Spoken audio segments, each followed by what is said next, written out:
Dans le sud de l'Ukraine, les cicatrices de l'incursion russe sont partout. Lorsque le siège du gouvernement régional de Mykolaïv a été touché, l'officier Dmytro Pletenchuk était en route pour rejoindre son bureau. Oui, mon bureau est au 8e étage de ce bâtiment. Ce jour-là, les Russes nous ont parlé de paix. Et il y a eu des négociations. Ils font toujours comme ça. Cet officier voulait nous montrer ce qu'il reste de son lieu de travail, un lieu pour se rappeler de quoi est capable la Russie. Ce bâtiment est comme un monument du monde russe. 36 personnes ont été tuées ici. Le même jour, l'aéroport de Mykolaïv a été frappé. Dmytro Pletenchuk rappelle que cela fait partie d'une stratégie plus large de Moscou. Ils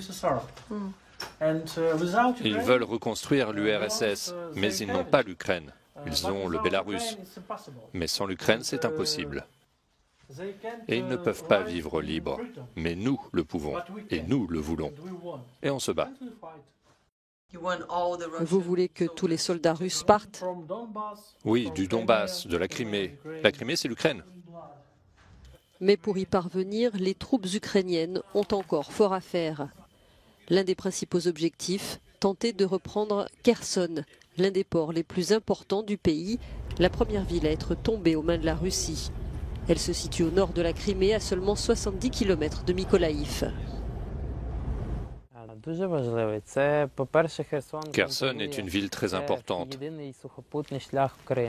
C'est la principale route terrestre qui permet de rejoindre la Crimée.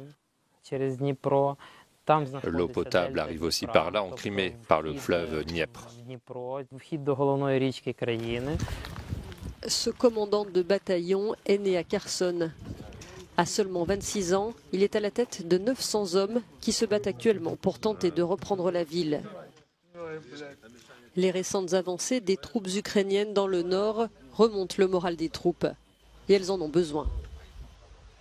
Je pense que nous reprendrons Kherson d'ici l'automne. C'est notre avenir. C'est juste que la ligne de front ne se limite pas seulement à la région de Kherson ou au sud du pays. La Russie a une frontière très importante avec nous et elle subit des pertes partout. Les Russes se concentrent maintenant sur l'est de l'Ukraine, sur les régions de Donetsk et Louhansk. Ce ne sera pas un problème pour libérer Kherson. Il faut se rappeler qu'il y a des régions qu'il sera beaucoup plus difficile pour nous de récupérer. Il faudra un certain temps encore avant que les habitants de Mykolaïv puissent penser à la reconstruction. Pour l'instant, l'enjeu est simplement de rester sur place, ce qui est en soi un acte de grande bravoure.